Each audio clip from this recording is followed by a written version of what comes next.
Welcome guys, जेके loan job channel में आपका बहुत बहुत स्वागत है। सब्सक्राइब कीजिए जेके लोन जॉब चैनल को और पाइए रोजाना multiple choice question physics chemistry biology के नॉन स्टॉप। सो गाइज, आपको जो इंट्रेंस एग्जाम होता है बीएस नर्सिंग का इंट्रेंस एग्जाम होता है आपके इंडिया में, ठीक है। यहाँ पर क्वेश्चन आपसे पूछे जाते हैं फिजिक्स केमिस्ट्री बायोलॉजी के, और वही हम आपको बताते हैं जो आपके बीएस नर्सिंग और पैरामेडिकल में क्वेश्चन पूछे जाते हैं। पैरामेडिकल में भौतिक विज्ञान और रसायन विज्ञान से आते हैं, जबकि बीएस नर्सिंग में आपके फिजिक्स केमिस्ट्री और बायोलॉजी भी आता है, जिसमें जूलॉजी और बॉटनी इंक्लूड है, ठीक है। सो चलिए शुरू करते हैं। सब्सक्राइब कर लेना ताकि आपको ये क्वेश्चन मिलते रहे और आपका एंट्रेंस एग्जाम क्रैक हो जाए, ठीक है। तो चलिए, पहला क्वेश्चन है, निम्न में से नीरेनबर्ग और खुराना का योगदान कौन सा है? Which of the following is the contribution of Nirenberg and Khorana? Scientist, जाने माने, नाम तो सुना है आपने जब पढ़ा होगा, 12th में थोड़ा सा डीएनए पढ़ा हो, जेनेटिक्स के बारे में पढ़ा हो तो आपने वैसे सुना होगा। योगदान कौन सा है? वंशागति और उपापचय रोगों के संबंध का सुझाव, या फिर वीडीएनए की खोज, या फिर कृत्रिम एमआरएनए का संश्लेषण, या फिर चौरकॉफ नियम का प्रतिपादन। इनके बारे में आपको सही बताना है, कौन सा योगदान है उनका। सो सिंपल, इसका राइट ऑप्शन हो जाएगा आपका कृत्रिम एमआरएनए का संश्लेषण। इन्होंने किया था, उनका योगदान है कृत्रिम, ठीक है, ये वाला। तो ये से क्वेश्चन आपके बनते हैं, तो वही क्वेश्चन हम आपके लिए प्रोवाइड करवा रहे हैं ताकि आपकी थोड़ी सी प्रैक्टिस हो सके और आप एंट्रेंस एग्जाम को पास कर सको, और ये हमारा टारगेट है। निम्नलिखित में से कौन सी पॉलीपेप्टाइड श्रृंखला में एमिनो अम्ल का सही अनुक्रम है? ये क्वेश्चन आपके बीएस नर्सिंग एंट्रेंस एग्जाम में पूछे जाते हैं guys. Which of the flowing, अगर आप तैयारी कर रहे हो तो ये क्वेश्चन आपके लिए बहुत बेस्ट है, रामबाण योग्य है, ठीक है।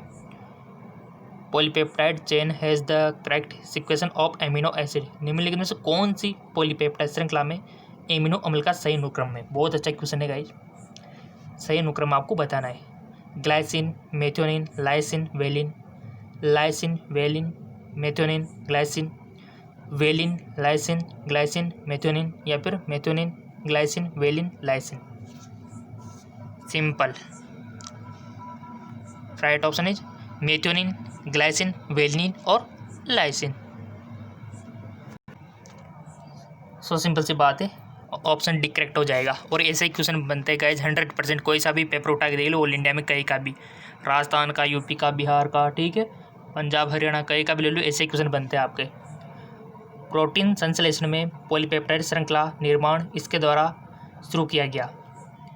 पॉलीपेप्टाइड चेन फॉर्मेशन इन protein synthesis initiate bye aspartic अम्ल, ग्लूटामिक अम्ल, एलानिन, या फिर methionine.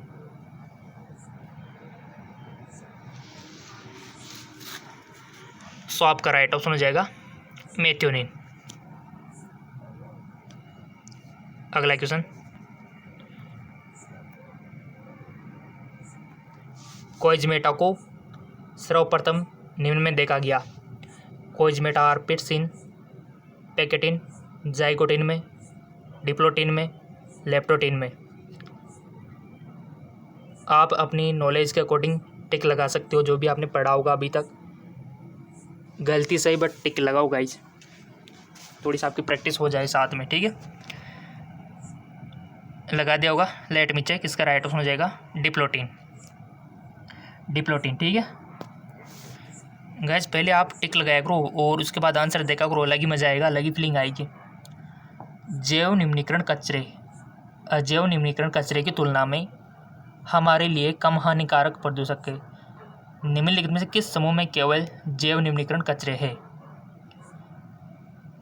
Buffer straps, PVC pipe और बेकलाइट, या फिर खाली दूध के पैकेट, पुराने कपड़े और डीटीटी, प्लास्टिक कैन, घास और डीटीटी, या फिर लकड़ी, सड़ा भोजन और सब्जियों की छिलके।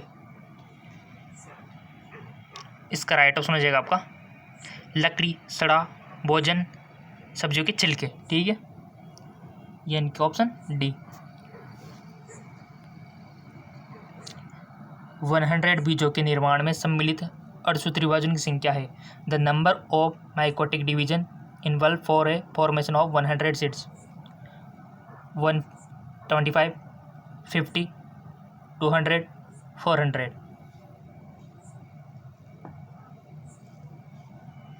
Right option is 125। ठीक है,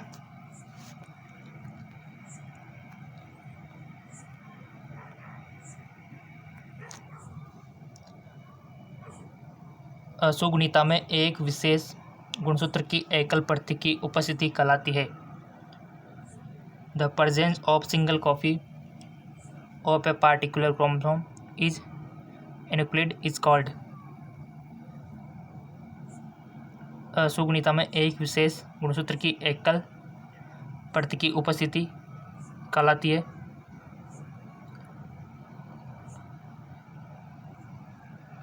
त्रिगुणसूत्रता, द्विअधिसूत्री, द्विन्यूनसूत्री, एक न्यूनसूत्र। राइट ऑप्शन इज एक न्यूनसूत्र। ठीक है,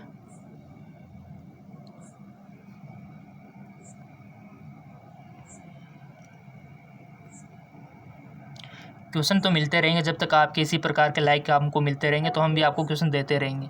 अगर यहाँ पर भी क्वेश्चन कम लग रहे हो तो हमारा जो जीके MCQ के चैनल है उसको फॉलो कर लेना, वहाँ से भी आप क्वेश्चन ले सकते हो। फिजिक्स केमिस्ट्री बायोलॉजी का लिंक नीचे दिया हुआ है इसमें, ठीक है, डिस्क्रिप्शन में।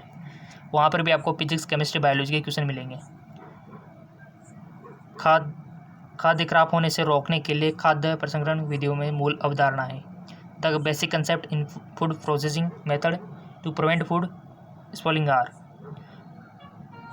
उपयोग सभी या फिर केवल भंडारण के दौरान तापमान का कम होना, या फिर केवल पानी की नमी को निकालना, या फिर केवल pH की कमी। Simple, all of this. ठीक है, अगला क्वेश्चन, बिंदु स्त्रावण की प्रतिक्रिया यानी कि जो बिंदु स्त्राव की प्रक्रिया है तब होती है, कब होती है guys? The process of gravitation take place when जड़ का दबाव अधिक होता है और वाष्पोत्सर्जन की दर कम होती है। जड़ दबाव के साथ साथ वाष्पोत्सर्जन की दर अधिक होती है। जड़ का दबाव कम होता है और वाष्पोत्सर्जन की दर अधिक होती है। जड़ दबाव वाष्पोत्सर्जन की दर से क्या बराबर होता है बताइए? बिंदु स्त्रावण की प्रक्रिया तब होती है जब, कब होती है गाइस बिंदु स्त्रावण की प्रक्रिया? ईमानदारी से बता दो, आपने 12th में अवश्य पढ़ा होगा। अगर आपने ईमानदारी से पढ़ा होगा तो ये क्वेश्चन आपको आ जाएगा। वो क्वेश्चन ऐसे ही बनते हैं गाइस, 100% ऐसे ही बनते हैं। लेवल यही रहता है, 100% लेवल यही रहता है। जिन्होंने हमारे प्रैक्टिस क्वेश्चन कर लिए समझो वो तो कॉलेज मिलने का चांस 90 हो गया। ठीक है, राइट ऑप्शन इज जड़ का दबाव अधिक होता है और वाष्पोत्सर्जन की दर कम होती है तब होता है बिंदु स्त्राव। ठीक, कब? जड़ का दबाव अधिक और वाष्पोत्सर्जन की दर कम होती है तब। अगला क्वेश्चन, अनावर्त बीज यानी कि जिम्नोस्पर्म से प्राप्त लकड़ी को कहा जाता है? The wood obtain from the gymnosperm is called gymnosperm. ठीक है, अंतःकाष्ठ, रसकाष्ठ, नरम लकड़ी, सख्त लकड़ी।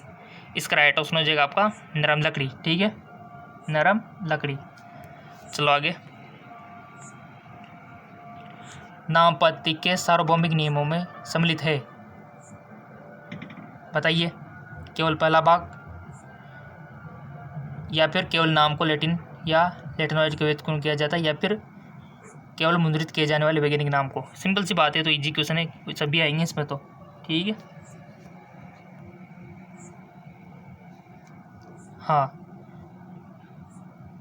पौधों की दीप्तकाल यानी कि फोटो पीरियड प्रतिक्रिया के द्वारा देखी जाती है। फूलों की कलियों, पत्तियों, पुष्प या फिर meristem. The photoperiod response of the plant in perceived by the. Simple सी बात है, पत्तियाँ। ठीक है, नेक्स्ट, अभी शादी वादी का माहौल चल रहा है तो आसपास म्यूजिक चल रहा है तो आपको थोड़ा सा डिस्टर्बेंस हो सकते हैं, उसके लिए सॉरी। ठीक है, बट कर भी क्या सकते हैं, इनको बंद तो नहीं करवा सकते। ठीक है, थोड़ा दिन का माहौल है, फिर ठंडा हो जाएगा। अगर आ भी रहे हो तो हेडफोन का यूज कर सकते हो, थोड़ा सा कम हो सके तो नॉइज़। ठीक है, क्योंकि पड़ोस में इधर शादी है तो म्यूजिक तो चलाएंगे बट अपना काम हम रोकेंगे नहीं। ठीक है, क्योंकि हमारा तो लक्ष्य ही कुछ अलग है। ठीक है, प्रोफेसर MS स्वामीनाथन को के जनक के रूप में जाना जाता है? श्वेत क्रांति, हरित क्रांति, लाल क्रांति, नीली क्रांति। सिंपल सी बात है आपका हरित क्रांति। और आपकी हेल्प के लिए हमने इंस्टाग्राम फेसबुक का लिंक नीचे दे दिया डिस्क्रिप्शन में, ताकि वहाँ पर कोई भी आप मैसेज कर सको, कोई भी हमसे बातें कर सको फेसबुक इंस्टाग्राम पे। एक विशिष्ट केंद्रक में क्रोमेटिन के कुछ क्षेत्र स्थिर रूप में पैक ट्रांसक्रिप्शन रूप से अधिक सक्रिय और हल्के से चिन्हित होते हैं, जिन्हें कहा जाता है यूक्रोमेटिन, क्रोमोसोम, क्रोमेटिन रेटिकुलम या फिर हेट्रोक्रोमेटिन। तो राइट ऑप्शन हो जाएगा आपका यूरो, ठीक है, यूक्रोमेटिन। नेक्स्ट, जल 82 डिग्री सेंटीग्रेड से 90 डिग्री सेंटीग्रेड के क्वथनांक के ठीक नीचे तापमान पर भोजन को पकाना निम्न के रूप में जाना जाता है: उबालना, प्रेशर कुकिंग, भाप या स्टीमिंग या फिर सिमरिंग। सिंपल सी बात है, इसको क्या बोलते हैं गाइस? सिमरिंग या सिमसिमा, सिमरिंग बोलते हैं गाइस, सिंपल सी बात है इसको। और लिंक नीचे दिए हुए डिस्क्रिप्शन में।